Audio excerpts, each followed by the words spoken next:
Let's put it on mute. There we go. Okay. Oh, this content of the meeting is okay. Got it. Yeah. Okay. So we're going to YouTube right now. All right. So we should be live on YouTube. Let me just go to Capital QBs. Yeah. Okay. So we're going to YouTube right now. Oh, I think there's a time delay. 1 sec. Let me go here. Oh, there it is. Okay. So it's a good thing I did this because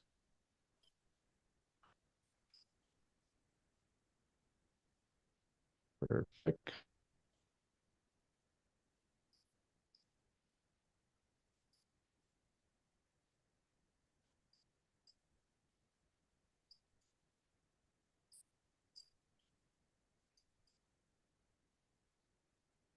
All right.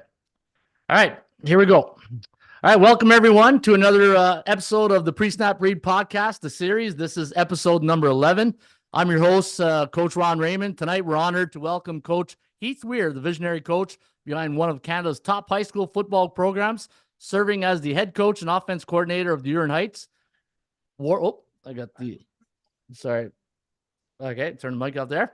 And serving as the head coach and the offense coordinator of the Huron Heights Warriors from Newmarket, Ontario, Coach Weir brings a wealth of experience and innovation to the field.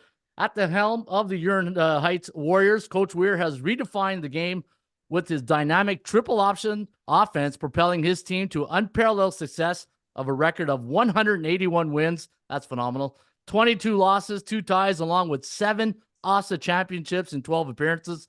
Beyond the gridiron, Coach Weir's impact exceeds far and wide. He's not only mentored countless players to excel on and off the field, but he's also been instrumental in shaping their post-secondary careers, guiding them to next-level competition.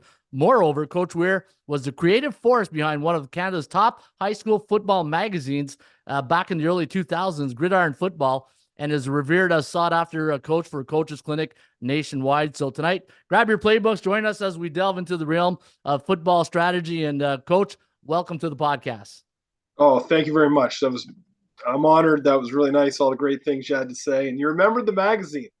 It was about, my last one was about 10 years ago. It's been over a decade since I produced it. But thanks a lot for bringing that up. Oh, absolutely. Yeah, no, I remember that magazine. And I remember when we first met, it was at the Canada Football Chat football conference. And it was like, I want to say it was like 2014, 2013, 14, or around that area. And I remember running into you and you were talking about the triple offense. And I know you were a GA down in the States, and we just started talking about triple option and running the football.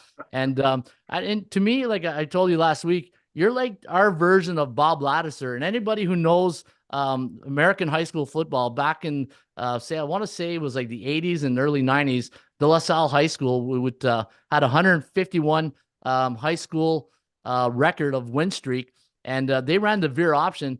And I don't know if you ever saw the book. I got the book here. It's called When the Game Stand Talls. I don't know if you can see it on the thing, but your program reminds me so much of Bob Ladouceur's program. And we go from Hal Mummy last week to the air raid to Heath Weir this week, the ground raid. And man, I'm looking forward to talking some football with you. But before we get into it, Coach Weir, how about you to tell us a little bit about yourself and a little bit of your background? Well, it's not in the triple option. I'm from Scarborough originally. I live in Toronto now, but I was from Scarborough. I went to Stephen Leacock Collegiate and played on the O-line there, and moved on to Acadia University. Was the only university that recruited me. So I went out east, and I had a fantastic time going to Acadia, playing at Acadia. Got to play with some fantastic football players.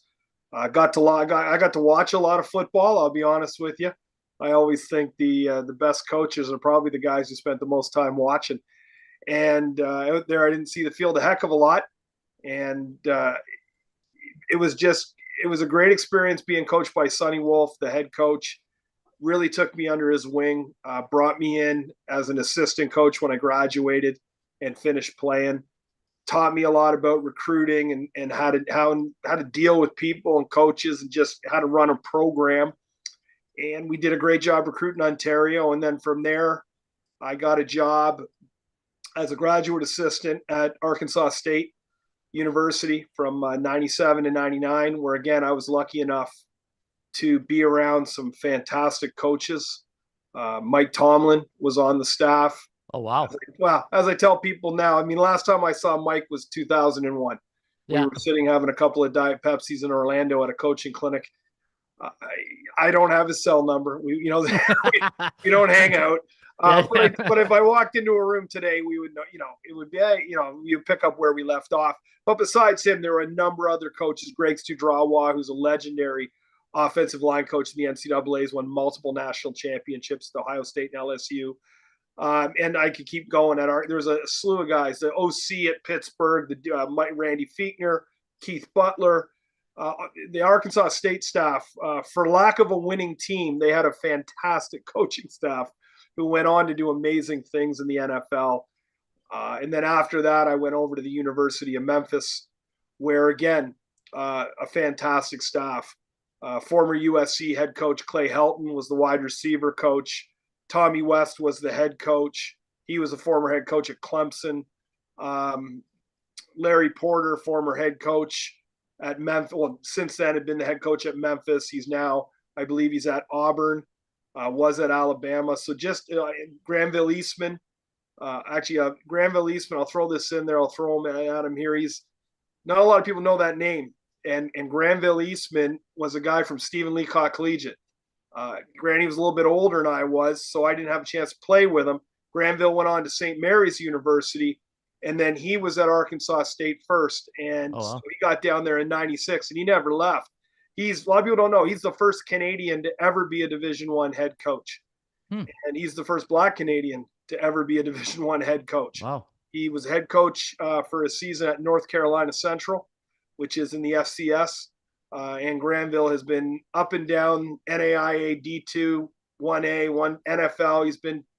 He's been part of the minority coaching candidate program in the NFL for years, 4 or 5 stints in the NFL through training camps. And he's a good friend of mine, good mentor of mine. And he's now the D-line coach down at Alabama A&M. So shout out to Granville and other Canadians who've done well. But from there, ended up coming home to finish my teaching degree off and got it complete. And then I got a call from Al Rover, who was a former Scarborough teacher and coach of mine.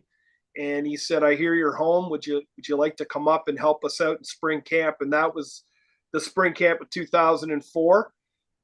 And I never left. I just got there. We stayed and, we grew the program from there. Yeah. And we have mutual friends too with Coach Beatty. William Beatty, Bill Beatty, who was Scarborough guy too.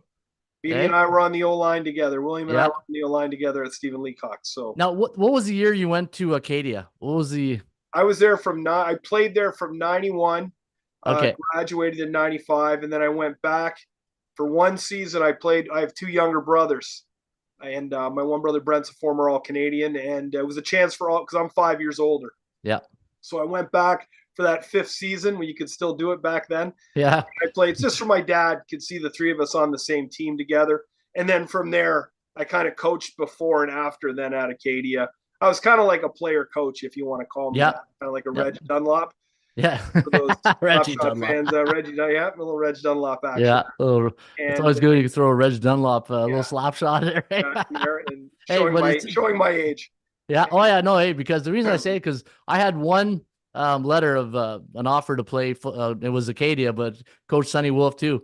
But when I was playing here in Ottawa back then we were called the Ottawa Trojans, and our head coach was Greg McFarland, and he was an Acadia alumni, and he sent my film, and I got also a letter from Sonny Wolf has impacted a lot of people in his coaching career.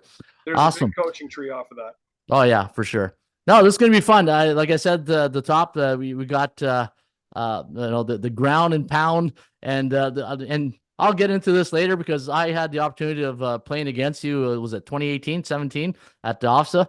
And 2017. Yeah, we'll share some good stories there. All right, let's talk about the brief overview of the triple option football. Now, there's 2 questions I want to ask you.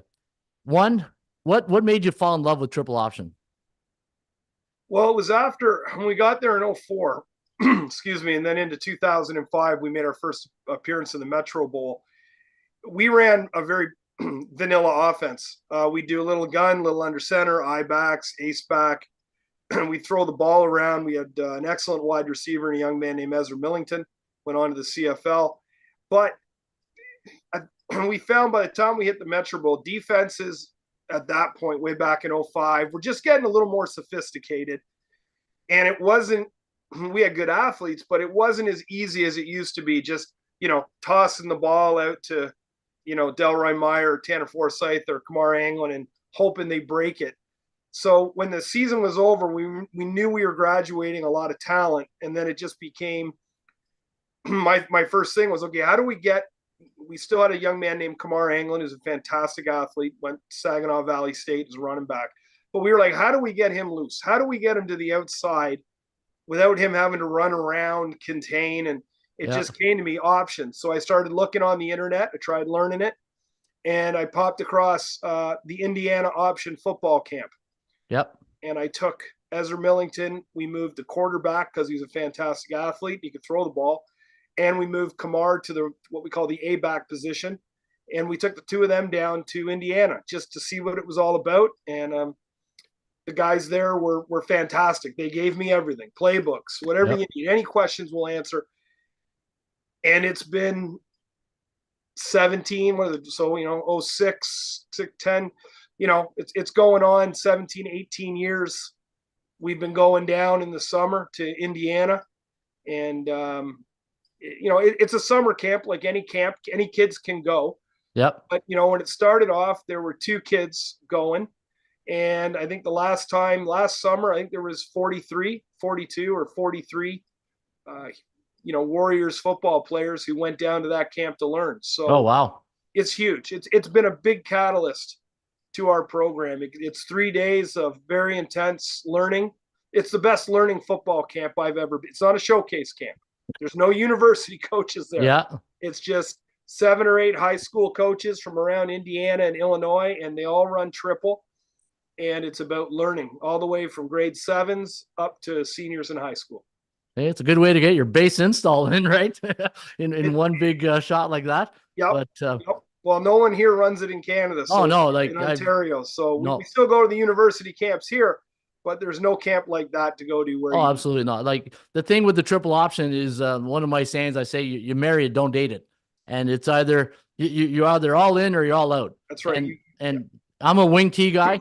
And I got some wing T stuff I'll probably show you after to compare with the triple option.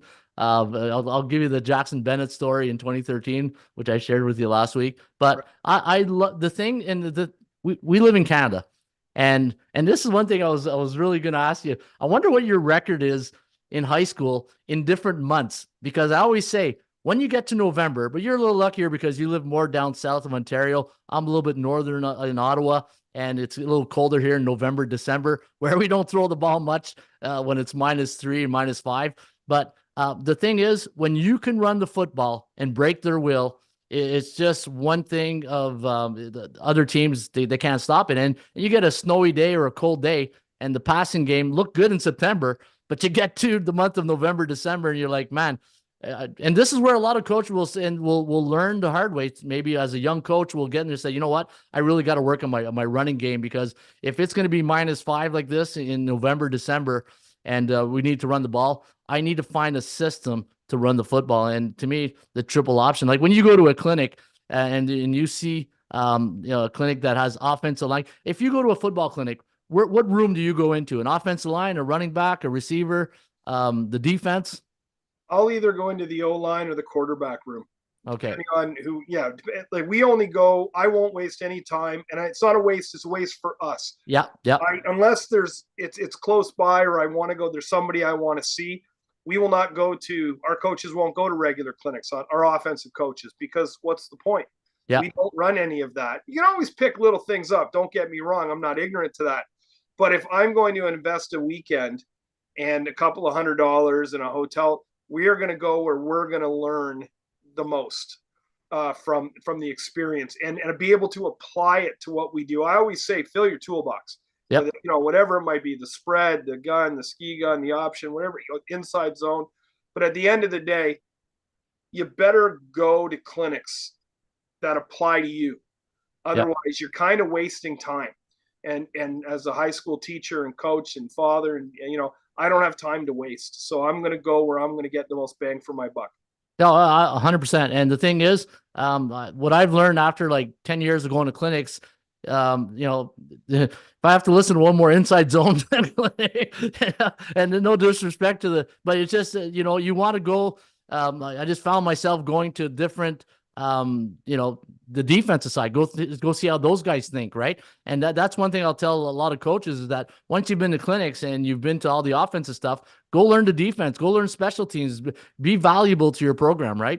So, all right. Speaking of program, coach, let's talk about your off-season training. It's man, you sent me your program and it's pretty detailed. I'm going to do a screen share with the audience here, and I'm going to show what you sent me. So let me go to Capital QB. Let me see. Hopefully I got this right. Share. All right. So let me just go. I got to bring this down. Nope, not that. All right. I don't know. Can you see that? I don't know if you can see. I can describe what you're looking at there. Do you see like January, August? Yeah. So if you want me to explain it as you go through it, what we do is, let's say we start at the end of the season in December, we have what we call optional workouts. Kids want to come in for the 2-3 weeks prior to Christmas break. More power to them. But we start in January. We bring everybody in, we test them. And well, let me get started with what it says at the top. I apologize. Yeah. It's basically 24 weeks of training from January to August. Yep. We test in January, and we want to get a baseline for where our kids are at. From then, our testing, everyone's different. For us, we do bench, squat, and hang clean. We do deadlift, but it's more for fun. We have a big goal board at the back of our weight room. It's been up since 2006. It has all our all-time records. It has the top 3 in each position and all that sort of stuff. We break everybody into blocks. So we test them out in January, and then we will do 7 to 8 weeks of training, and then we will test them again in March. So we'll be able to see from where they started to where they finish. They get March break off, and then when we get back, we start again, and we'll do it a little bit longer, because that segment of the year we'll probably do about 8 or 9 weeks. Okay. And then we'll test them again at the end of May before we head into we'll run a spring camp for a couple of weeks. We'll test them out. We'll head into spring camp, and then we give them a couple of weeks off for exams. And then we start up again for the summer, and we'll do 10 weeks, 9 or 10 weeks through the summer. And then the last couple of weeks of August, we'll give them time to test again. Okay. Then we'll test them out. And then, as you can see, then the season kicks off, and we don't weight train. We don't make weight training mandatory during the season, just based on time. A lot of the key kids will work out on their own. I don't have time to open up the weight room and everything else during the season. So I would say a large minority of the players continue to weight train. Okay. Small majority probably don't, but you do 10 months or 9 months in a row, and you know, you want to, I know our strength fades as the season goes on. It does for everybody, but if we can kind of maintain or don't drop off too much, we'll be okay at the end of the season. Some of the other things we add in, we've been doing this since 2005. We were doing, people like, oh, it's like CrossFit. And I'm like, well, we were doing it before CrossFit existed in Canada anyways. We do what we call alternative training. We do it twice a week through the summer. Tire flips, sled drags, any strongman stuff that you see on TV. Okay. We call it alternative because it's just odd movements. It's it's taking what we do in the weight room, and it's kind of that middle ground before you apply it to the field. And now this is all positions? Yeah, everybody comes out. We even have moms group that come out and train. Oh, nice. We've had girl rugby players, girl soccer players. We've had hockey players. People start hearing about it in the community, and they ask, can I come out? Can I join? Like, yeah, it's free. Just come on out. And we set up 10 stations, and you get so many reps in at each station, and you just roll through the circuit. It takes about an hour. It's a good hard workout. It's a great team builder, great community builder for the kids. We run a speed camp for 6 weeks in the summer as well. Nice. As I say, don't get me wrong. I'm not a pro speed coach. I understand the basics, and that's what we Yep. teach for 6 weeks. Is just that whole running form thing. Danny Laramie taught me. I'm sure Danny Oh Laramie. yeah, Danny's up here in Yeah, Ottawa. same type of thing. Danny Laramie taught us when I was at Acadia, and nothing's changed. We just take that principle, what he was doing, and move it on. Then some of our positional coaches will run 2 or 3 day positional camps once or twice in the summer, and that's pretty much it. We head into the fall, and we're ready to roll. We do a lot. I probably see our kids 5 or 6 times. Some of them 5 or 6 times a week throughout the summer. Not all day, but for an hour, 40 Yep. minutes here and there. And that's the biggest thing. You can, because I have people ask me this all the time. What do you guys do in the summer? What do you do for training? What do you do in the off season? And it's like, well, I can give you what we do, but if you're not going to open up your high school weight room every day, or if you don't have somebody who's in there 5 days a week, it doesn't matter what I give you. Back in the best example I can give you of this is in 04, when I got there, we gave the kids a summer manual to weight train for the summer. We gave them a list of football camps in the area they could go to. This is back in the summer of 04. Well, when they came back in the fall, I asked for the do-a-tangs. Okay, give them back. Let's see what you did. And did you fill out all the sheets? And 99% of the team didn't do anything. And nobody went to any of the camps. I said, anybody go to the York U camp back when Tom Gredis used to run it? They're like, nope. Anybody go to the U of T camp? Nope. And it was like, okay. So we played out that season, but at the end of that season, we had a meeting and we said, okay, weightlifting. And that's when it really got going. So it would have been January of 2005.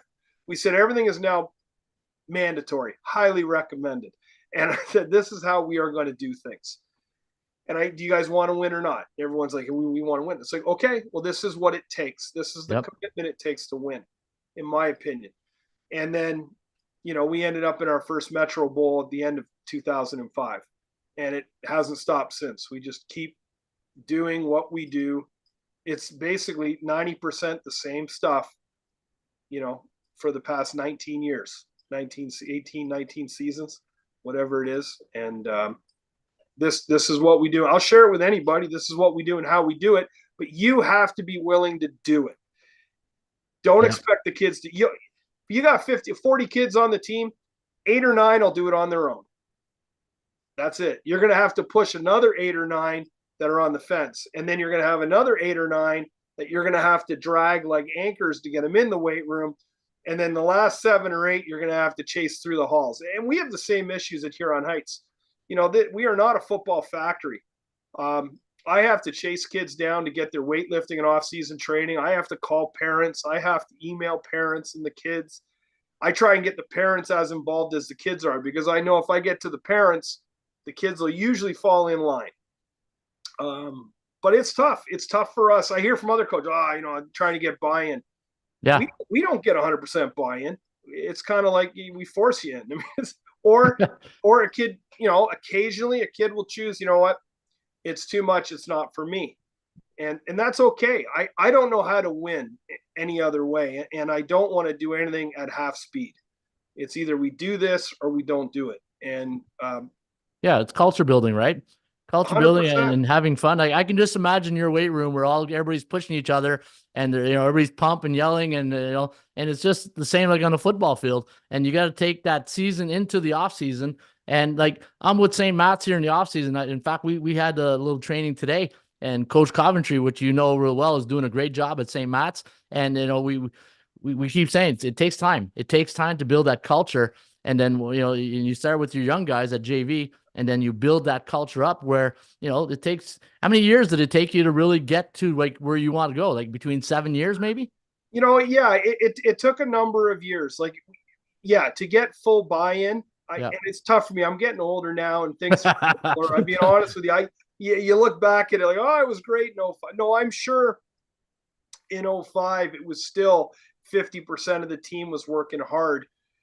But it took a number of years. And even now, what I'll get is kids and their parents will contact me and say, oh, well, Jimmy has a personal trainer. He goes to such and such gym, and I'll be like, okay, that's great.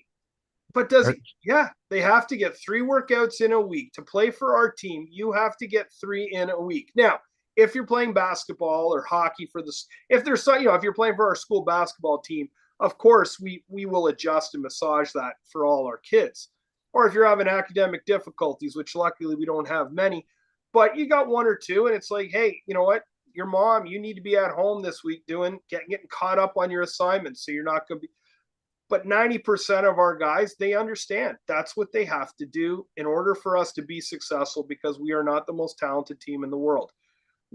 I would argue with anybody, we are not the most talented team in Ontario, but we're 1, 2, 3 hardest working teams in Ontario. And that's why we win about 90% of our games, because of what we do and how we do it, not necessarily the people that are always doing it, because but we take a lot of pride in that. Hey, you know what? And like, coaching Provincial, I coached a lot of Provincial back in the day, and you just know the players that come to camp, which one work out, which one don't.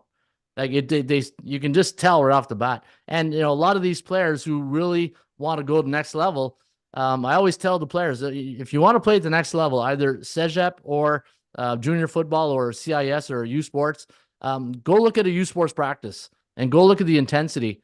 And then go back to your practice and do a little comparison, or you'll see what it takes to get to that level, because you could be good at where you're at, but at a university they go get all the best players all over Canada. So yeah, no, I absolutely 100% agree.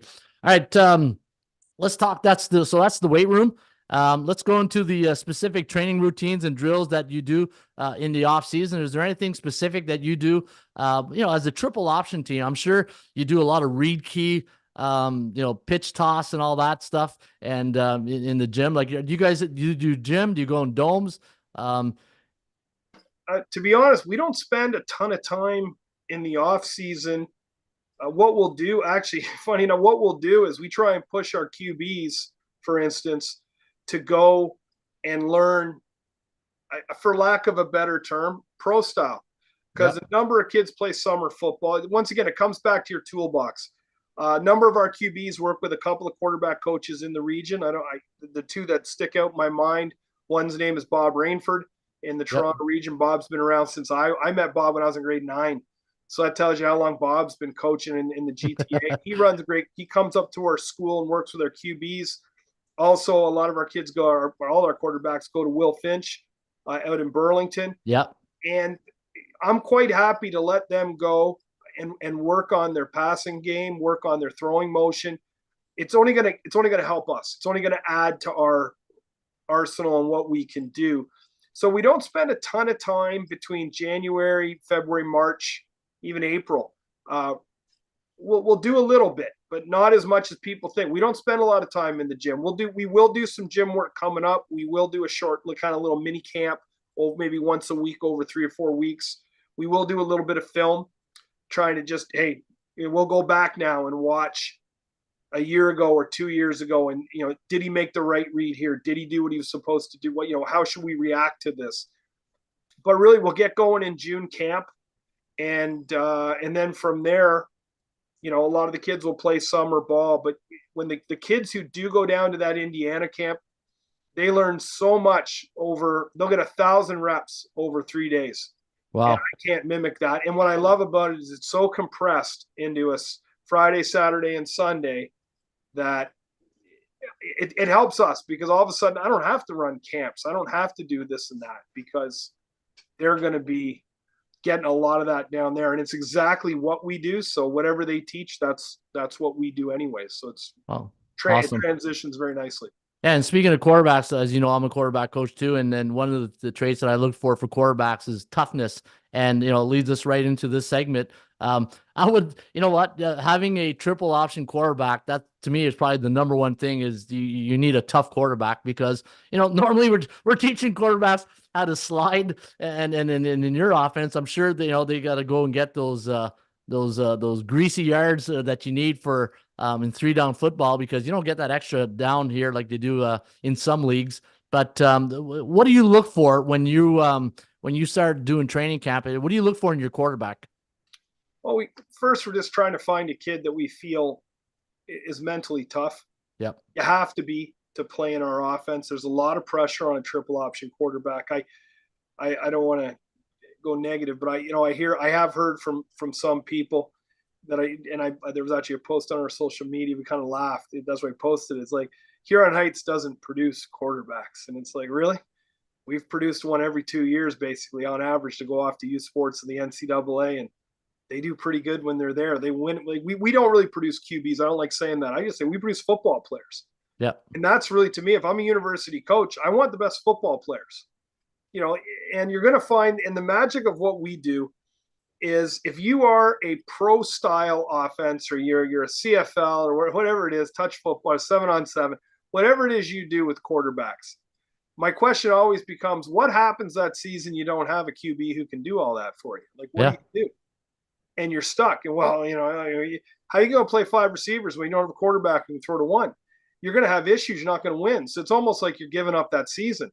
For us, that's not the case. If I have a kid who can throw, and I've had quarterbacks, short, tall, heavy, fast, slow, they all can do the same thing. Anybody, I can fall forward for 5 yards. And if a quarterback minimal can get us 4 to 5 yards on a pull, and he pulls that ball and he turns north-south and gets us 4 or 5, okay, that's making it 2nd and 6, 2nd and 5. Get another 4. Now we're 3rd and 1, 3rd and 2. We're going to go for it, even in our own end. 3rd and 1, we're going. And with our offense, because we probably have over 99% chance we're going to get it. And that's what we do. I mean, quarterbacks we look for, first off, is mental toughness. Can you get it done? Second, we look for all the same intangibles that other coaches. Can he throw? Can he run?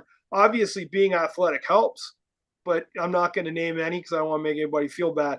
But we've had quarterbacks in the past that were not the best athletes, and they would tell you. And they've gone on to play at youth sports and started games and been successful and had great seasons.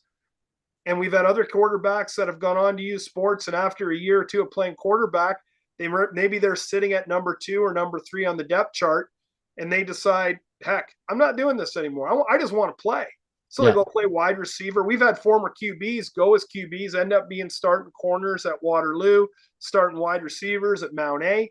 All sorts of positions in different spots, because we create tough football players, and they're winners. That's the biggest thing I hear from university coaches who come and recruit our QBs or recruit our kids is our kids understand what it takes to win.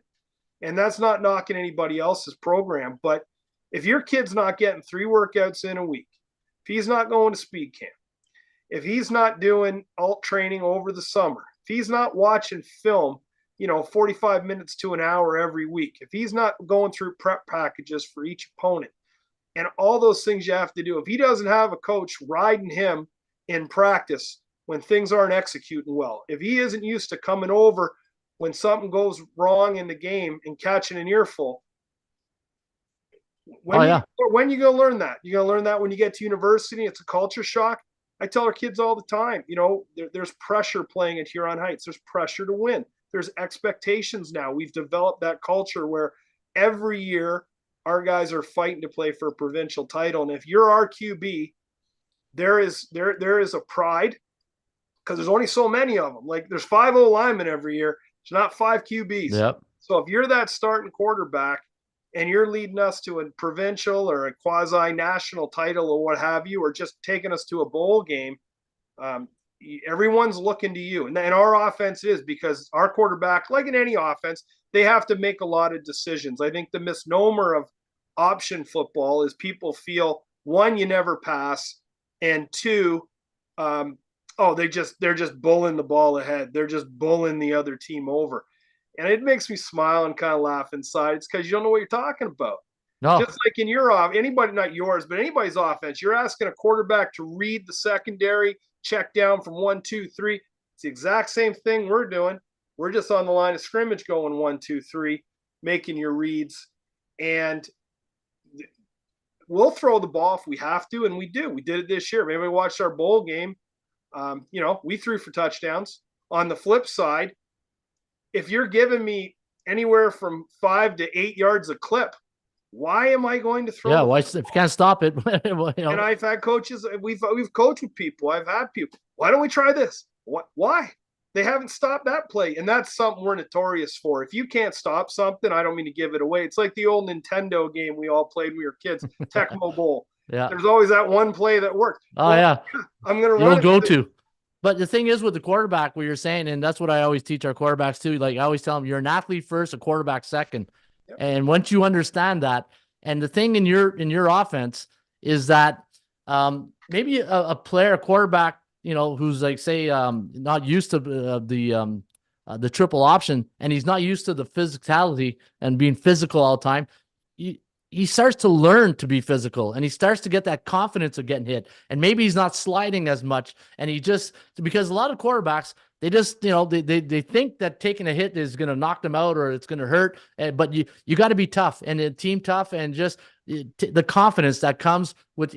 I'll give you a good example. Remember when we were in Mosquito and Pee Wee, and they'd always line us up on the ground head to head, and they throw a football to one, then you have to get up and hit. You know, and we're all like, you know, oh my God, we're gonna get killed. But you know, that's maybe that's an offensive mentality, not the defensive guys. But that's that mentality of taking a hit and learning how to take a hit and getting a little tougher mentally, physically, and being an athlete. But yeah, no, it's and here's the other thing I was thinking too, is like, you know, we're both at the age where we remember football in the 70s, where they were under center, I formation, and then the evolution of the spread offense. The spread offense, yeah, more passing, but it made, you know, it made into like touch football at some point because there's not a lot of hitting. But when you go face a triple option team, a wishbone team, a wing T team, and I would say what you guys run about what 70% of the game, 30% pass. Yeah, yeah, 70 to 80% run usually. Yeah. So oh yeah, I mean, this year we passed more than we had in the past. But Ethan Schwartz, our starting quarterback this year, just did a fantastic job in his evolution from 2022 to this year, and it gave me a lot more faith in him being able to set up and do some things and roll around. We opened it up a little bit this year more than we've had in the past. If anybody saw us play, they go, oh, passing the ball, you know. And again, it's at the end of the day, like, it's about winning football games. I mean, we all want to develop great kids. We all want to see them go to the next level. I don't even talk about it because it's a given. That's why we're here, to help kids become better people and contribute to society and all those good things. We want to have them better when they leave than when they showed up. But at the end of the day, when we're talking about football, we want to talk, did you win? And whatever it takes to put that ball in the end zone. I said it last couple of years, the end zone doesn't care how the ball got there. Did you get it there? Well, we passed the ball 50 times and we averaged 280 yards a game passing. And I'm like, okay. And what happened? Well, we lost. Okay. I mean, we didn't, and we won. And it's, at the end of the day, nobody cares who came in third or fourth or how many, you know, no one's ever said to me, how'd your season go? Well, we lost in 2022 to Laurier by Rouge. It was a great game. No one says to me, yeah, but what did you pass for in that?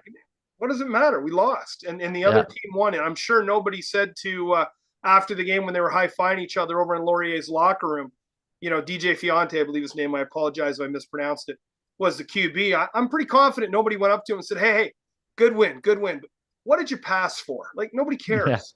Yeah. It's about winning, and at the end of the day, like for this year, I don't keep going on about quarterback play here, but you know, going in to play Corpus Christi this year, they're a great team. They had a fantastic season. They wouldn't argue that they upset them, but I think people in the Golden Horseshoe community there would have figured that Bishop Tonus or Newman would have knocked them off. And that team did a fantastic job winning in the last minute, more or less, of both games.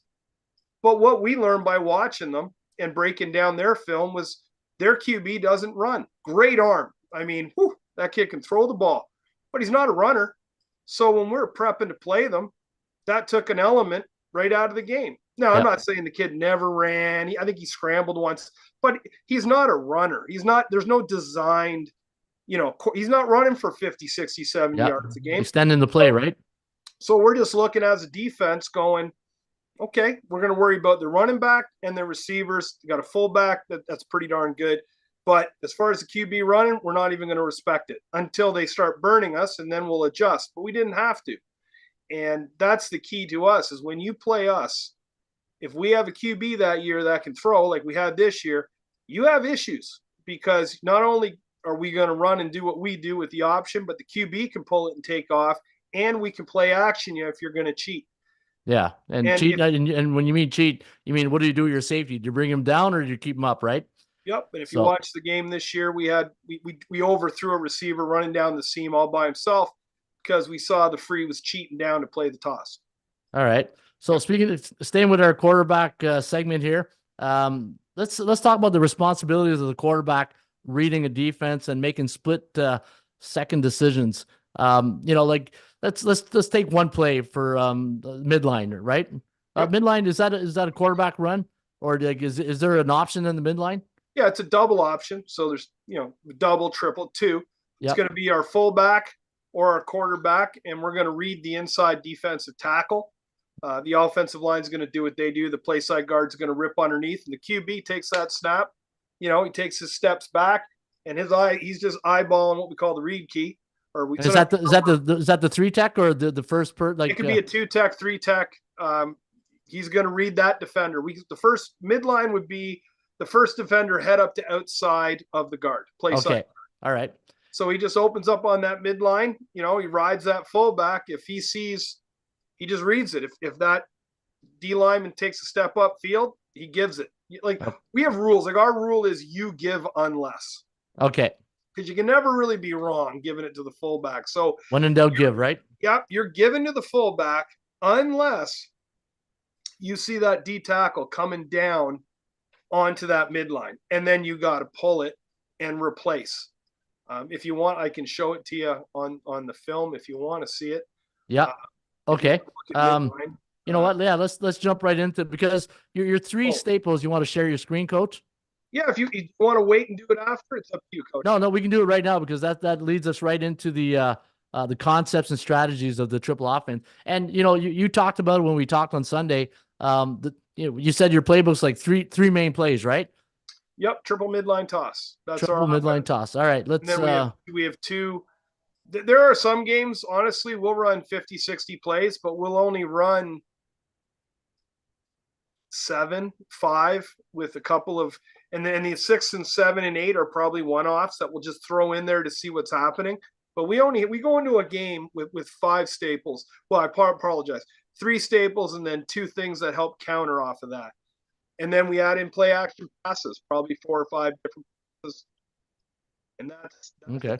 All right. Do you want to share your screen and I'll Sure. Let me just I'm gonna go here and I'm gonna hit. I apologize, I'm an analog guy in a digital world, so all right. I think we're set to go here. So what are we looking at here, Coach? Well, I'm gonna pull up what we're looking at is our 2019 bowl game against AB Lucas. Let me just get rid of that audio. I apologize. Okay, there we go there. So this would be giving away all our code names. So, because we learned it in Indiana. So what we call an Indy. So I'm not sure how successful this first one is. This boy right here, this D tackle. That's can you see that or? Yeah, is that a 52 or a 34? It looks like a. No, I think they're still there. I think they've walked up the outside backer. So okay, so 34. No, I think it's a 4. It's like a 4-4, except block this linebacker up right here on the outside. So okay. It's coming at us. It's coming at us. So the quarterback right now already knows he's up under center. He's going to read that D tackle and what he does. So let's have a look at what happens here. Boom. Now, do you see how? I hope it's not lagging here. You see how number 61? Yeah. Okay. See how he's now, see how 45 is the guard? He's trying to rip underneath, but 61 is crashing. He's not going to let him. So what should happen here right now is we have an A back who's supposed to be inserting onto the middle backer. This QB right now, this is a pull, what I would call. This is a pull read. Let's see what he does. Pulls it. There it is. I'll show it to you again. Okay. So, whoop, I apologize. Let's get back to that. Boom. So there's the read key. Number 1. And first man head up to outside the play side guard. And the quarterback knows that. that fullback's going to run right up the center's butt on that midline. That's why we call it the midline. Right. That's going to open up. Now, right now, his eyes are on that. Right there. I'm going to mark him here. He's looking at that D tackle, and that D tackle is flashing A gap. So right away, that quarterback knows I'm going to pull this ball. Okay. Okay. And he pulls it. There it is, up the gap. Right up the middle. Wide receiver missed his block. We still got, 9 yards? Yeah, great. And what rules do you give your offensive line? Do they have offense like on gap? Is this on gap backer or down gap backer? No, it kind of becomes like man blocking. We call it combo blocking, man blocking, because we're optioning. That's the other beauty of the option. You might have a fantastic D tackle. The kid's unblockable. Yeah. Well, okay, we're not going to block him. We're going to option him. So we're going to take away his ability to ride those O linemen and do what he wants to do. We're going to read him, and we're going to do our best to make him wrong. I love when I can show you after when we run triple. I love running triple when we're playing a team that has a D end that just loves to get after the quarterback. That loves to what? Loves to get after the quarterback. Okay. Because when he plays us, we're not going to let you go chase down QBs all day. You're going to have to tackle fullbacks all day, and it's not going to be enjoyable for that D end. And Coach, what's your line splits on the offensive line? It varies. We've tried Tony DeMaio's kind of the grandfather of gun triple option in the U.S. and he taught smart splits. So if you're covered, widen out to 3.5, 4 feet. If you're uncovered, move in closer to the interior player. So our base splits are about 3 feet. Okay. Yard, but we will play with them. When we're running triple, when we're running inside, we'll tell the tackles to widen, both tackles. That way you don't know which side it's coming to. And if we're running outside, we'll bring our splits in a little bit. In the middle of a game, I don't think the defense is necessarily picking up on a 2-foot split and a 3-foot split. And we play with them. Smart. We call them smart splits. We kind of move around based on what we're trying to do. Okay. For base, I'd say 3. So here's an Indy again to the left. Why we run? Well, we just ran it for 9 yards. Run it again. And which is what we do. So again, the big guy here, number 61 for AB Lucas, is the read. And let's see what happens. Boom. He up inside. And again, QB in the O-line drive. We get another 7 yards. Yeah. So you can see it a little better here in the backfield. QB's going to open. Ball's in the fullback's belly. You can see number 61. Again, he's not playing the fullback. He's being coached up. Crash A gap, A gap, and it's like, okay, that's okay. That's a philosophy of how to defend us. So but our offensive lineman here, our tackles we're telling him you're gonna block it on the D end. So the man head up there, the 4 technique, 5 tech, we're gonna block him out. A back is supposed to do a better job, or wing back here of inserting, and there we go. And he does. There he is right there. I mean, pause it on everybody. If you watch the A back, do you see the yellow line? Is it coming up for you? Yeah. Okay, so watch that A back. I'll go in slow motion here. So he should have moved a heck of a lot. He's stepping backwards before he steps forward. Watch as he finds his way. He's a lead blocker for the quarterback. Yeah, I like that. He just steps into the gap and boom, right there. Takes on their middle linebacker. Their big backer comes downhill. Bang. Now, A back backwards, he occupied him. And that's all we need. I'm not asking. He's a little guy. That running back right there is probably 5'9", about 50. And he's able to get up in there and wham. And that just makes a crease enough for our quarterback to take on another 7-8 yards. They got a face masking penalty. Guess what? We're going to do it again. Why not? 3 plays in a row. Here's a question for you. When you see what's the average depth of linebackers that you see face you when they're facing you? Like say here, you see like a 50 front. Where do you normally see those linebackers? Are they up tight? Are they about 4 or 5 yards for range to the edge? I would say about 4 yards. Sometimes teams will walk them right up. We see all different types. I've seen every defense imaginable. I've seen 7-1, 4-3, 3-5, 3-6, 4-4, 4-5. Teams come up with any idea of how to stop us. At the end of the day, whether a team's in a 4-4, 4-5-3, if we're running a midline, now it's head up. It's the first guy head up to outside. The play side guard is the read key. In this situation, again, we've run it 3 times in a row. We've marched it down the field. My philosophy is this: if they can't stop it, run it again. And I don't mean to You know what? when they play us. It's just so here you go. We're gonna option the big boy. This kid went on to Western. I think he's a starting D tackle or O lineman for them now. He's a fantastic football player, probably the best player on the field. You know what this looks like? The Eagles push tush. You know, when they're all like in the it's almost like they're like short yardage, but you know, low man wins. That's what I'm looking here at your well, when we teach O-line technique, our O-linemen, that's why a lot of universities love our O-linemen. They know how to run block. We get our guys look like DNs. They get really, really low to the ground and fire off straight ahead. So you see here, this is midline to the left. We're going to option the same kid one more time. All right. Boom. Now, you get the backside. Didn't work that time. Well, what happened? Well, watch what happens on the backside. That outside linebacker right here, he's seen it enough now where it's like, okay, I'm going to chase down the line of scrimmage, dive. He makes the tackle for a loss. You know, and then that's it for that drive. We scored on that drive, but not on that. We flipped the plays. We were running Indy. I'll show you one more if you want to see it. Here we're going to the other side. And again, we're going to read that young man right there. He's head up to outside the guard.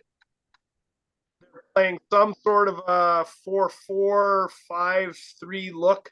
It doesn't really matter. The only time we have to make adjustments or know what's going on is, well, you want to always know. But what makes things different is if you have a zero technique. Because then things change a little bit. And if you have 2-4 eyes, and there's a couple defenses we'll work with that cause some adjustments. But we just want to know who the backers are, so the A-back and the guard know who they have to get to. So here we are here. Bang, up in it. Boom. He gives it. Fullback gets, I don't know, 5-6 yards on this. Yep. And again, it's not easy. Your O-line got to play. But we're going to read. So you can see right there. Here's your read key. Yeah, and he's coming untouched, right? You just let him go. Just let him go. So he thinks he's going to make a play on the QB. QB sees that no. And the QB, we teach this and they learn it, becomes sixth sense. He knows that these shoulder pads aren't turned. If you have a look, I know it's tough for the untrained guy. This is the right read. This is a give now because that D tackle, his shoulders are still square. His shoulders aren't turned into the fullback coming downhill. So the QB knows I'm giving this. This is a give and give.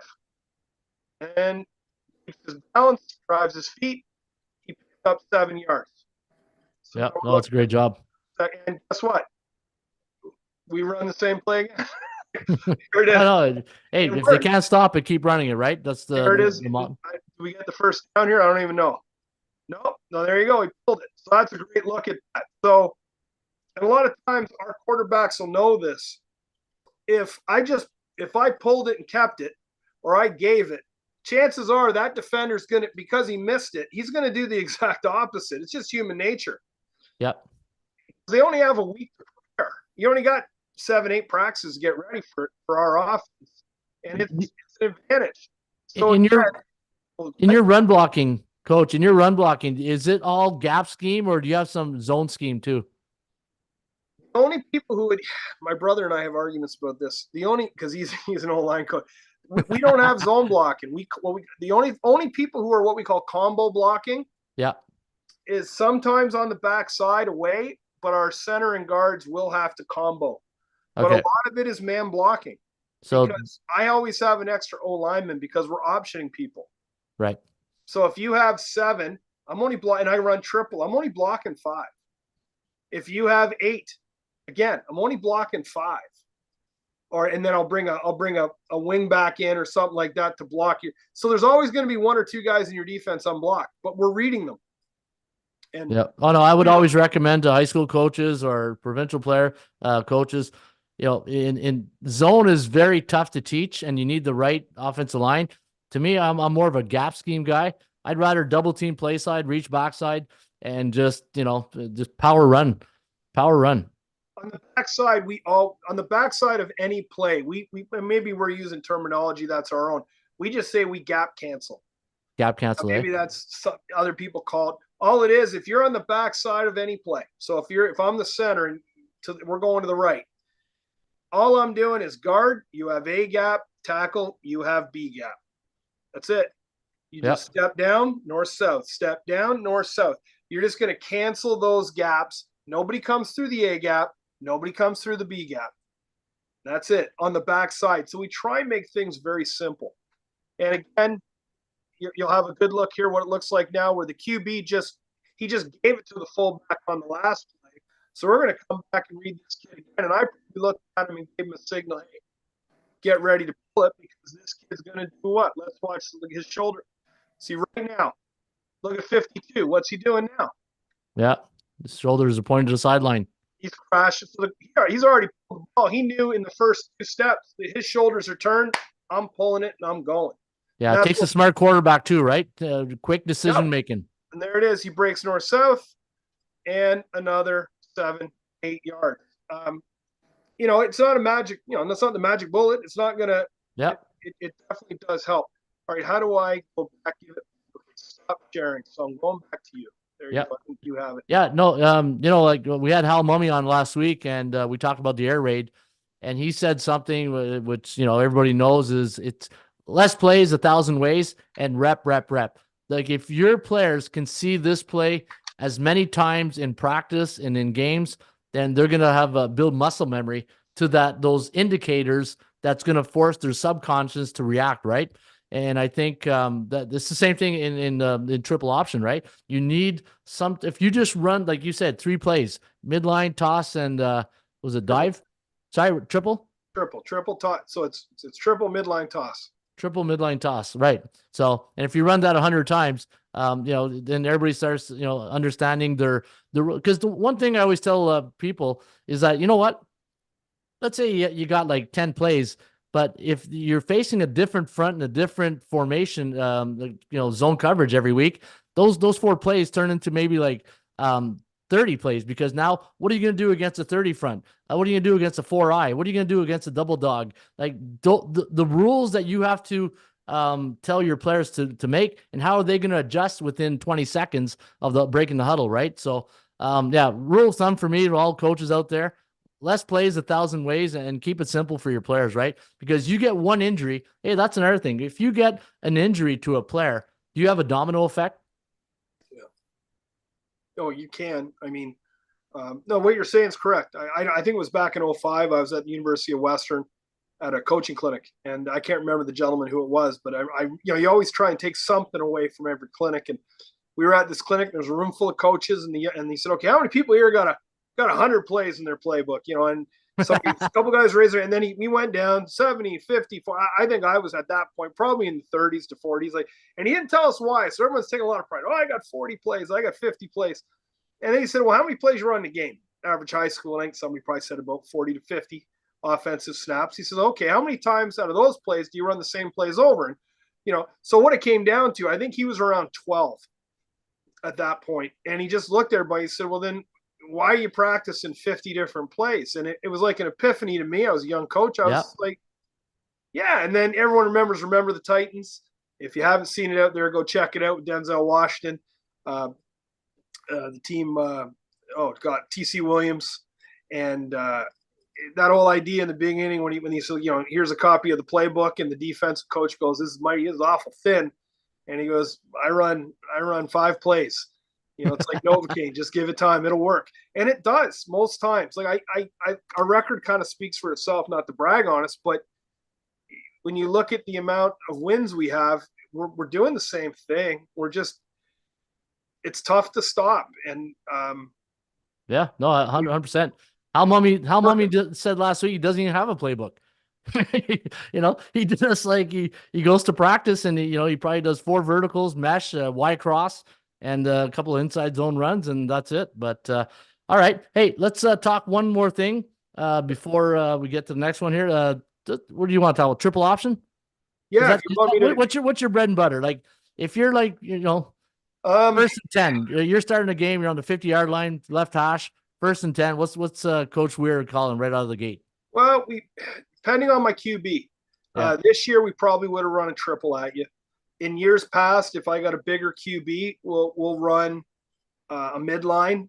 Back in 2021, we had a young man named Scott Barnett. He's now the starting QB at University of Toronto. And with Scott, we would probably open up with a QB power. Scott was about 6'3", 210. So he's a big kid, and he was tough and strong and run hard. And even though he had a fantastic arm, it's like, well, let's open up with a follow. Sometimes we want to see how, let's say our line, how tough is the defense? Let's find out right off the bat. How do you feel? So after that first series, we'll, attempt to kind of that old adage, punch him in the mouth a few times. And then, if we stall, we stall. If we score, we score. But we'll come off and say, okay, what do y'all think? How tough are they? And our old line, I try and tell them, be honest. Don't try and be tough guys. If somebody's pretty darn good, say it. They're pretty darn good. And if they're like, nah, coach, we got them, then it's like, okay. Yeah. And that's how we do it. So this year we probably would have opened up with triple. Or maybe we don't open up with toss. Toss counter. It's almost like a counter play for us. Yeah. Not too many teams just open up tossing the ball. So this year we would have started with triple. If you want, again, I can show you the 2019 game. Just the camera angle is really great. Yeah, just don't show the 2018 game. I won't do that.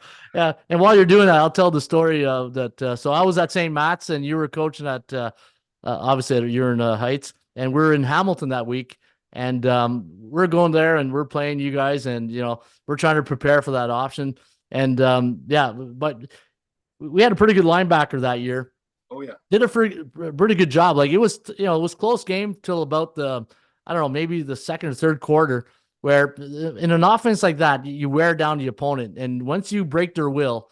I always remember our head coach who was telling me, he goes, that offense shouldn't be allowed to be in this. I go, what? The one that just runs down our throats and we can't stop? I said, that's football. I said, we got, they just took it to us. That's all. And, one thing I always say is when you go to a game and the other team beats you, you just got to tip your hat to the other team and say, you know what, we'll meet hopefully another day, and we'll just go like that. Like that's the one thing is in football, right? Like I know there's a lot of ego and pride and all that. But at the end of the day, sometimes you got to tip your hat to the other team because, I always say all the time, when you go, especially in provincial ball or offset and you're traveling, that other team, they're not coming for a group hug. They're not coming for, they're coming there to knock your head off, and they want to win a football game. And at the end of the day, how bad do you guys want to win? If you're taking a 7-hour bus ride to Hamilton, well, you got to play football and bear down and go get it.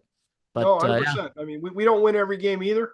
We lost a game. Pretty close. Pretty close. Well, yeah, I mean, last year in the bowl game. I mean, as you say, you're gracious in losing. We got, we lost by Rouge on the last play of the game, and no tears shed by me. Or I just line up. You know what? You lost a great game. I don't mind losing a great game. Line up there, shake hands, and told every one of those kids at Laurier, congratulations, well deserved. You beat us, well deserved.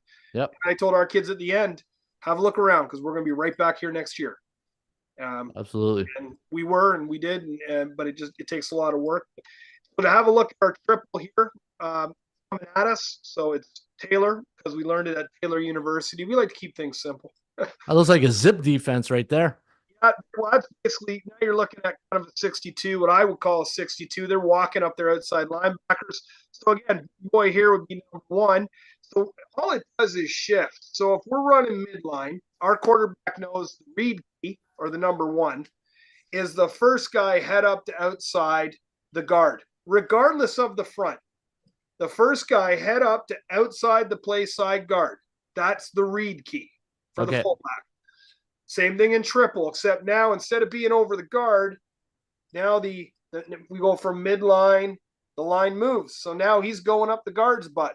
So now that is the first guy head up to outside the offensive tackle is the read key, the number 1. Okay, before you go to the next one, yep. Look at the tackle, the left tackle and the left guard. Now look at the split difference. Is that the smart split you're talking about? Yeah. That's Devin Martin, I believe that's Devin Martin, who's playing left tackle for us. He's now the starting center at the University of Waterloo for the past season or two. And I know last year anyways. Yeah, he would have widened out. Knowing that we're running triple, he's going to widen. Now, here's the issue you're going to see in a second. That DN didn't widen with him. He stayed into that B gap. So he's going to cause a bit of confusion here for us. But we'll figure it out. That's the thing. We'll figure it out. Takes first couple of series. But here we go. So there's number one. And then our rule is this in triple. The read key is the first guy head up to outside the offensive tackle. And I'll say to my QBs and my own line, who's number two? Who's the pitch key? The next guy over. Well, yeah, alley player. He's already declared himself. Number 26 is walked up. So there's 1 and 2. Our whole offense knows there's the two guys we're not blocking. Is that what you call your alley player? No, our alley player in this situation would probably be they got a free safety, and the free safety would probably be the alley. Okay, because I remember in triple option there's a dive key, a read key, and a pitch key, right? No, you have your pitch, you have your dive key and pitch key, or I call read in just different language. We have a read key and a pitch key. So one is read, 2 is pitch. Yep. We have to get the middle linebacker blocked. And then we do different things to pick up the free safety and so forth.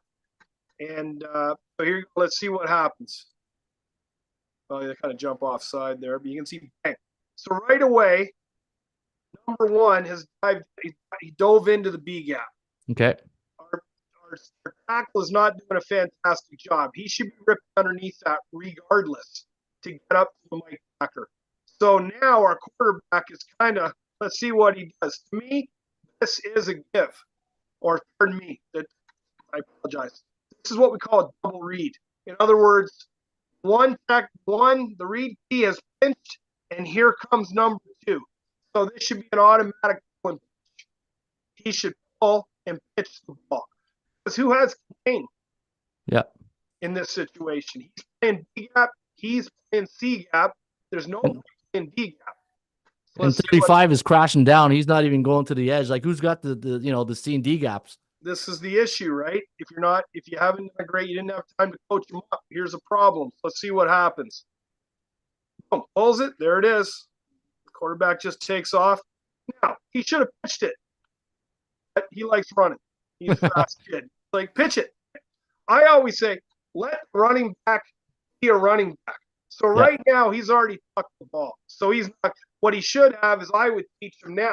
You run with that ball right here in your chest because there's no reason to tuck it yet.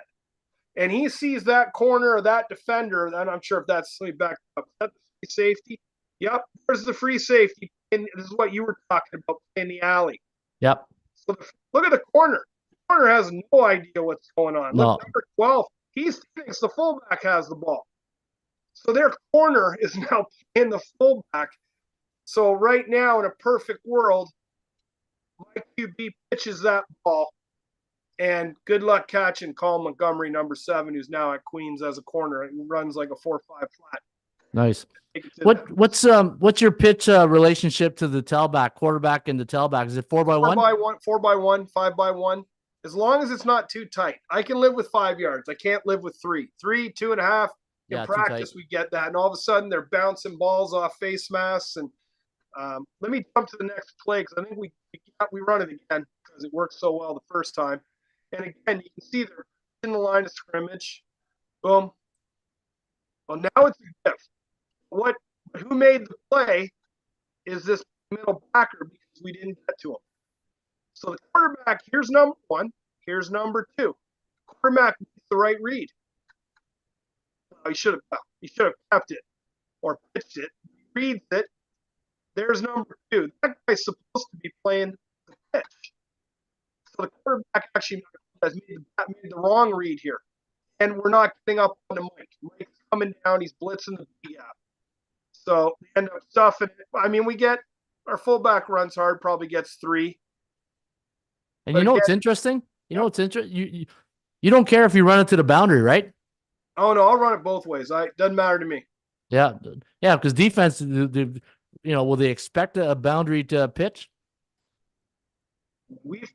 I don't I don't play like that. I mean, sure, it's nice playing to the wide side of the field, Yeah. but we'll run toss to the short side if you give us what we want. I don't really care.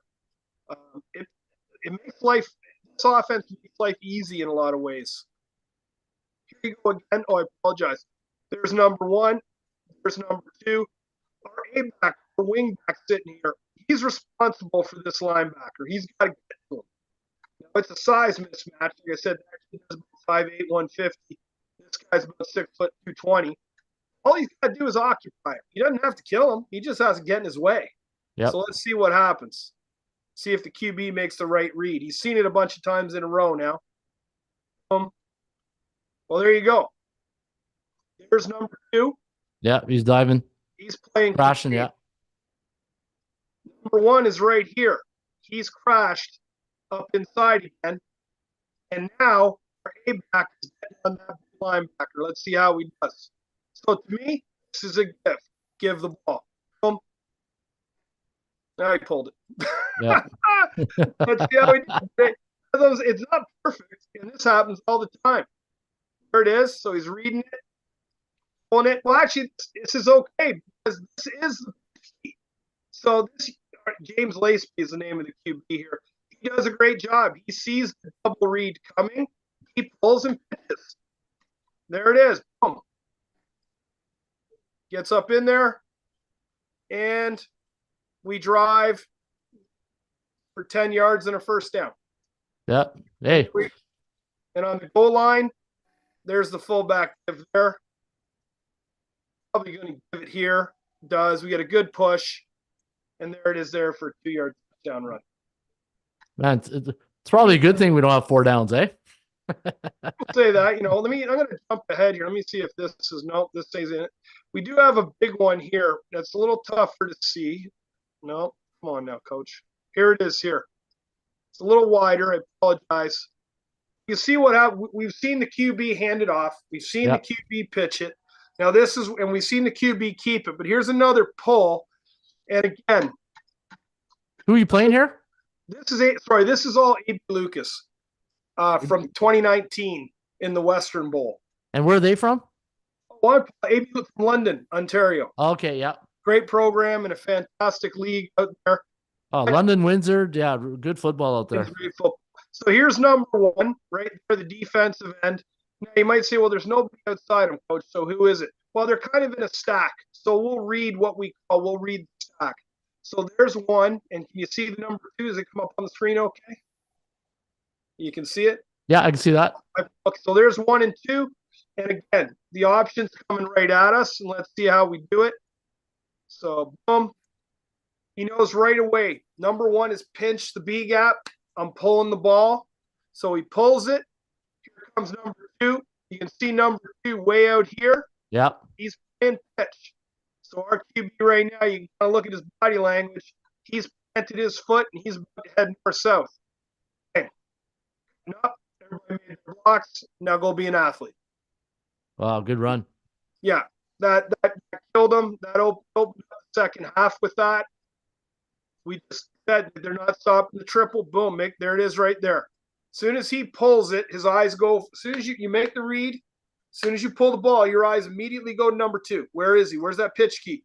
If that pitch key is anywhere outside, we teach our kid. Now, different teams teach different things. For us, we teach you pull, you replace. Okay, you replace the read key. So he pulled it. He's going to replace the read key. Pitch key goes outside. Everybody does. I'm just going to back it up a smidge here. You can see our A back side gets on the middle backer right there. Boom. Making a fantastic block. The only guy left unblocked is this free safety right here. Yep. The wide receiver is going to get on that corner. Now make one guy miss. And that, as you can see, watching the free safety, he thinks the fullback has the ball. He runs, watch this, he runs right past the quarterback. Whoop. And now James is a great athlete, great 40 time. He breaks away, takes it to the house. That's a back kicker here. Really nice play right there. That's our triple. Yeah, no, hey, you know what? The key, the triplets, right? The midline toss and the option. Here's a question for you, and probably everybody wants waiting for this question. Let's pretend Coach Weir is the defensive coordinator and he's facing Huron Heights. What kind of defense is he going to be facing, in week 1 against Huron Heights? Most people try and run a 50 against us. Well, what would Coach Weir run? I would probably run a 50. I'd run some, giving everything away here. Hey, you're old now. You're allowed to. Hey, you know what the coach's motto is, right? Use it, steal it, share it, and that's the. Yeah. Hey? I'm gonna give a shout out here to a team. In 2016, St. Maximilian Colby was a team down in Aurora when Weir AA had a healthy conference, and at St. Max, their coach did a great job. They caught us totally off guard in the middle of the season. We were undefeated. We thought we were wonderful. They were undersized, undermanned, and they showed up and gave us the most difficult time from 04 to 20. Even the games we lost a lot of times just because somebody's Jimmys and Joes were better than ours, or they just had some war daddies up front that could play. And they showed up with this undersized defense, and for the life of me, I couldn't figure it out. The game, we're like, what is going on? Like, we're twice the size. We have tons of and their kids are playing, 10 feet over their heads. They're making plays. And what threw me off is like, this is just a 50, and it wasn't a 50. They were playing what we've called for a number of years now, we call it a bear defense. And what they had done, I found out after. Now, we ended up winning the game, and how we won the game was basically just running what I call QB follow. Yeah. Just a wedge. Just get up in there and let your quarterback run behind the O-line and the fullback and the A-back. And we were bigger than them, so we were able to push them around, and we did that to win in the fourth quarter. We did it for the last 2 offensive drives of the game, and I think we won 14-12. So it was probably the one team I'd say, boy, the way they played, they deserved to win. And they were running this. What they had done, their defensive coordinator and their head coaches, they had gone back and watched the Army-Navy game from the year before. And how I know this is I do a lot of that. I record all the Air Force. Not Army doesn't run triple anymore, unfortunately, but Navy does, Air Force does. But back then, all those teams, all the academies would run triple. Yeah, and we're doing the exact same thing. So I would record it and I would watch it. I'd watch older games, just trying to pick up things because it's so nice because it fits seamlessly into our offense. And lo and behold, I was watching the Army-Navy game from the year before, after that game at some point before probably week 7 or 8 of the season. And I realized, oh my God, that's the defense they ran against us. Sons of guns. I went, what they did is, because why? And it occurred to me, why wouldn't you? Army-Navy were both running triple against each other. Triple, it's a clinic. What do they do to stop one another? And that's why so many Army-Navy games are low scoring, because they know how to defend. And the other thing those guys were doing, they told me later on, number one, that's the defense they came up with. 2, what they would do in their practice is they would spend 15 minutes of every practice all year long, and they would say that's our Huron segment of practice. And what did they do? What did they do different? Practice against the triple. So they just bare front and then man up? Well, no, but yeah. So they would for 15 minutes of every practice. Coach Joe Gaudio, I want to give him credit. Aaron, I'm going to mispronounce his last name. He's going to kill me if he ever sees this. Aaron Wanowski. Oh, I said it wrong. Coach Aaron and Coach Gaudio. He'll appreciate the effort. And Dave Lovegrove was there as well. And they just did a fantastic job. They would spend 15 minutes of every practice, they told me, having their Huron segment where they would run against triple option. So their kids got used to seeing it so that when they saw it, it wasn't brand new. Now, the front caused us fits then. Were they head up or in gaps? No, they would play in gaps. They would play B gap defenders as 0. I mean, it's old hat to us now. Yeah. And it's not necessarily the magic defense. I mean, depending on what you do and how you do it. But now that's pretty much all we practice against, because it does require a couple of adjustments. And, now we know how to attack it. We know what to run. We have answers. But in 2015, or was it 16? I apologize. 2015, mid-season, never seeing it before. No one had ever played it against us. We didn't have an answer. except just a bullet ahead. And if they were a bigger, better team, they probably would have beat us, size wise and stuff. They just didn't have to wait on the lines. But in the championship, we beat them and we burned them on some plays because then I could take it. Knowing what they were going to do, we could then make our adjustments and take advantage of some of the things that open up to us with that. And that's what we did. Yeah. And convincing. And then we talked about this earlier, is that, anytime you face a triple option team, you're really ruining the team's practice that week with scout teams, right? That's the way it is. It's just, you're facing a team. I call it all these spread offense like pillow fighting, right? It's just, there's not much tackling going on, and then you get into a triple option team. And it's like, okay, we're gonna hit the sleds this week. We're gonna have to prepare. Ideally, you'd like to have offset's pretty good because you might have a week off and 2 weeks to prepare for that, for the other team. But no, it's one of the hardest things to do, and credit to you and your coaching staff. And you know what? You mentioned something earlier when we were talking about your weightlifting program, is the word community. And I follow you on social media. I look at the website, and you guys are really big in your community. And I think, and I go back to in 2017 when me and Coach Jean went to Upper State New York. We went to one of the meetings because we're trying to have an exhibition game with the high school down there. And if I didn't heard the word community about 100 times in that little state of New York, Upper State New York, it really hit home to me. It's like, you see, this is what it's all about. It's about community. And when you get your community involved, then it makes it more fun, especially in high school, because for young players, you want to give them the best time of their life of playing football, because a lot of these guys won't play football after that, and you want to give them memories. But it's the community, right, that really you enjoy over there in Newmarket. Yeah, it's been great, from the mayor of the town to the councilman to our administration to our trustees to we have a nice alumni association. We have a booster club. They raise a lot of money for us to be able to do what we do, because we have to travel so much. We have buy-in from the parents. We ask as much of the parents as we do the kids. It's a total, we use not so much community we do, but family is really big. I know everyone says family. We spend a lot of time together. We have team dinners together. We have a lot of potluck dinners where the parents will all come in. We want the parents to come in and spend as much time with us as the players do, during, obviously not at practice and games, but at our functions. And you want to make the program bigger than any one individual. I said to you earlier this week, and one thing I repeat is, our philosophy is we win, then you win. Yep.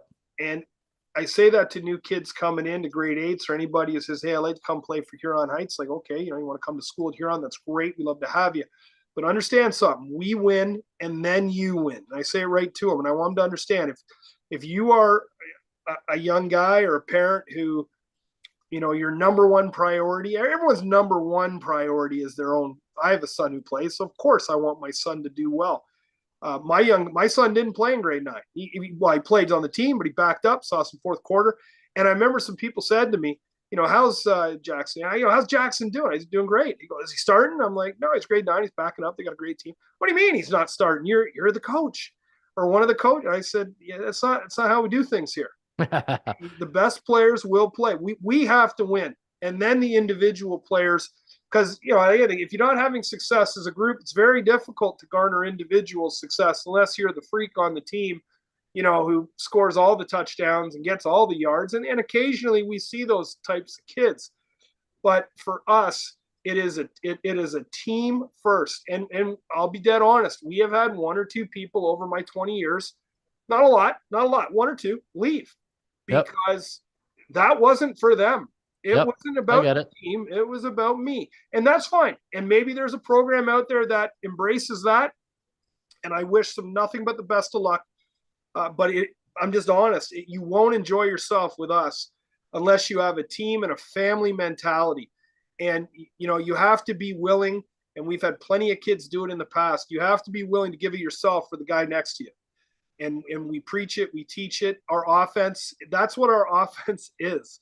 Our offense is not one person. It is a team-oriented offense. If you take one piece away, we will attack you. This isn't the same as running a spread and having a fantastic running back. We all know if we take away number 3 or number 9, if we focus our D, we've played those games. You've coached those games, or we know if we take away A and B, there really isn't a C. Yeah. But with us, it's like, okay, take the fullback, QB's going to pitch it. Okay, take the QB's going to pitch it to the A back. If you take away all that and you start cheating and putting 9 in the box, well, now we're going to pass it. And we didn't have a chance to look at those, but it's almost, I don't want to say funny, but it's like, oh my goodness, like you have receivers running down the field 10, 15, 20 yards uncovered. And that's a big thing. When people say, well, why would a receiver, I've had guys say this to me, how do you get your receivers to buy in? Why would a receiver come play for you guys? Yep. Real simple. You like scoring touchdowns? Ask any kid. You want to catch a 5-yard hitch? You want to catch a 20, 30-yard bomb for a touchdown? Most kids are going to be like, I'll go with the touchdowns. I go, now I'm honest. We're not going to throw it at you 15 times. But you're not going to get 15 throws anyways in a spread offense. Yeah. But maybe instead of getting 5 balls, 6 balls thrown your way, we're going to throw you 3. But you're going to get a touchdown on one of them, and it's going to be a big one. And they take pride in their blocking too, right? Well, we always say, if you want the rock, you got to block. That's a good one. That's a good one. They have to do it. And when they're doing it, and I got to be honest, sure, like any kid, every running back wants the ball. Every quarterback, well, I say every quarterback, most quarterbacks want to throw it. Every receiver wants the ball. But at the end of the day, if you ask our guys this year, do you want another 20 passes thrown at you this season, or do you want that ring? They're 99.9% of the time, kids are going to say, no, it's okay, I'll take the ring, because the ring's going to bring memories. 20 years from now, when you're wearing that in an event, they want to know the championship. No one's going to say to you, nice ring. How many times did you touch the ball in that game? Yeah. Again, nobody cares about that stuff. It's all about team and the team win. What is it? When you win, we win? When we win, then you win. And you win. And you can see that success. If you follow us on social media, you know our history. We pump kids. We're going to have 7 kids into youth sports in NCAA this year. We're going to have another 2 or 3 kids going down to St. Clair College to play in the CGFL.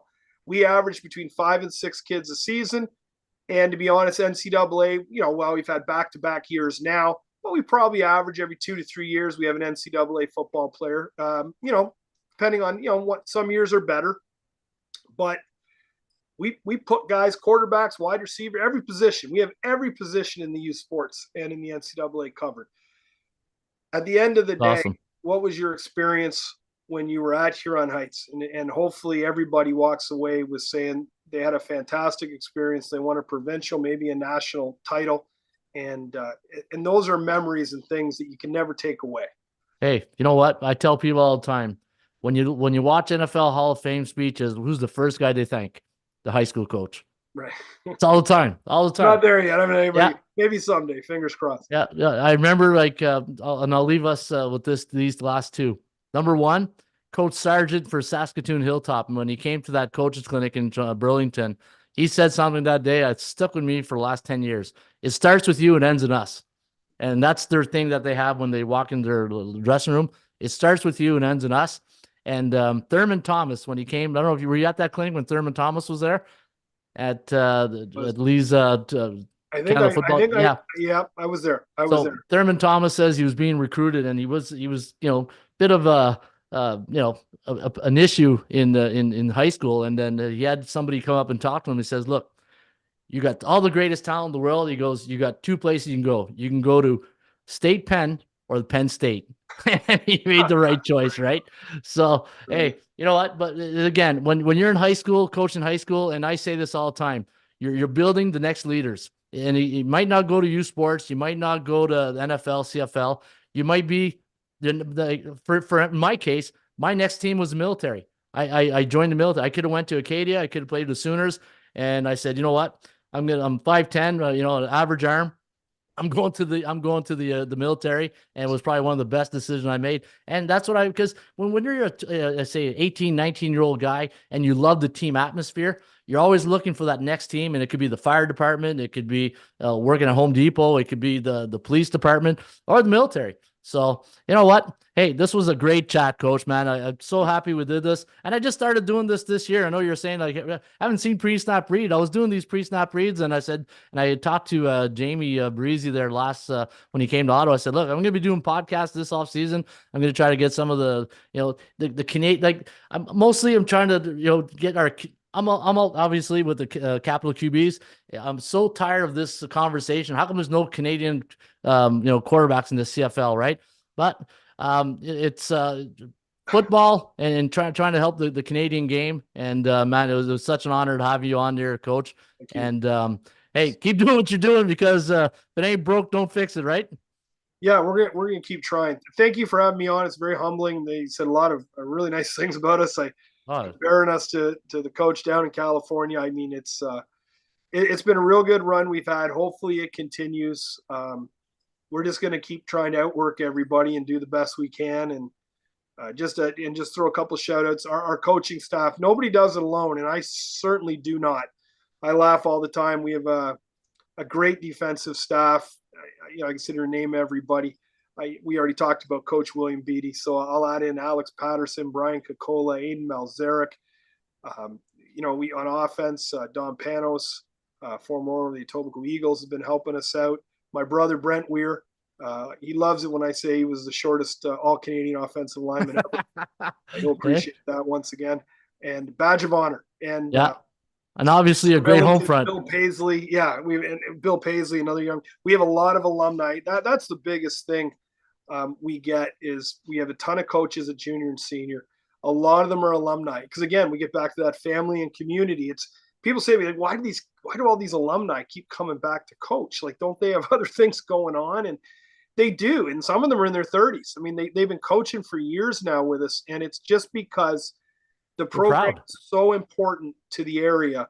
Yep. And it's so important to the alumni that they want to give back. And if they're not showing up at our events, then they're showing up on the field coaching. And it's like, people say to me about our defense, what do they do? How do they do it? I have no idea. To be honest with you. I don't. I'm not. Yeah, I'm like yourself and everybody. You have to reintroduce yourself to the defense midseason. I understand what's going on, and they know me. If I see something in practice I don't like, I'll speak up. But as far as their calls and their fronts and their blitzes and it's just hands off. Let those guys go do what they do.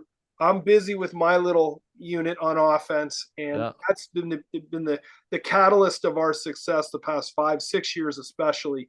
And knocking off STM, who was just a perennial national powerhouse until 2021, where we got lucky and we clipped them by 6 points or something. STM? It's just St. Thomas. St. Thomas More, yeah, okay, yeah. I think they were like 3-time national champion, by CFC. And, again, we had the right mix. The coaches were fantastic. I can't say enough about our coaches. The commitment and the time they put in is second to none. And like I said, as good as I may be, you can have you have Lou Holtz coaching, Bobby Bowden coaching. If they don't have a fantastic staff behind them, it's not going to happen. Yeah, the unsung heroes, eh? They don't get enough. And then I know anytime we do an interview like this, if I don't mention everybody, I'm going to get the gears later. There you go. And mention the home front. Hey, always get good home support too. And our junior coaches. Oh, my wife. And that's the other guy. You better have an understanding wife. Oh yeah, absolutely. Yeah, that's rule number one. Weir is awesome. All right, Coach. That's awesome. All right. Thanks again for coming on. And for the people watching the show, if you missed the podcast, it's going to be on a replay on YouTube or the website. And if you missed Coach Breezy, we had Coach Breezy on January 24th. Jamie gave a clinic. It was 2.5 hours. Eh? And he warned me ahead of time. He goes, you might have to give me the hook because I like to go. And I said, no problem. People love to hear it. And if you could I don't know how you do it if you want to put my contact info out there. Oh yeah. If people want to get in touch, great. Yeah. Great anything you want, I'm willing to hand it over and let you go with it. And I'd love to see everybody in the province go triple option if I had the choice. I don't know about that. I don't know if you get a lot of buy-in on that, but you never know. All right, Coach, thanks for coming on Pre-Snap Read, the podcast, and all the best. And you know what? We'll probably see each other this summer. I'm coaching with Myers this summer, so if I'm in the area, if I'm on a road trip, I'll give you a shout. Yes, sir. Thank you so much. All right. Take care. Thank you. Bye now.